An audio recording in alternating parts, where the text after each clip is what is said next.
கமலும், ரஜினியும் இணைந்து ஒரு படம் பண்ண போறதாக அத பத்தின செய்திகள் பார்த்தீங்கன்னா, 1000 கோடி பட்ஜெட்டு, 2000 கோடி டார்கெட்டு, லோகேஷ் கனகராஜ் தான் டைரக்டரு. இப்படி வந்து அத சுத்தி செய்திகள். அ எனக்கு என்னைய பொறுத்த மட்டிலும் இப்படி ஒரு படம் நடக்க வாய்ப்பே இல்லன்றது தான் என்னுடைய இது. அத மீறி ரஜினியும், கமலும் ஏன் அனுமதிக்கிறாங்கன்னு நான் பார்க்குறேன்னா, இப்போ வந்து சினிமா என்னென்ன ஆயிடுச்சுன்னா, ம்.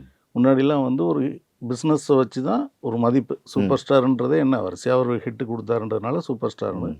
அடுத்து விஜய்க்கும் ரஜினிக்கும் சூப்பர் ஸ்டார் போட்டியே யார் வசூலில் முன்னணி அப்படின்றது அடிப்படையில் தான் ஆமா. இருக்குது. ம். சினிமா வந்து ஒரு கலை வடிவம்னா கூட ம்.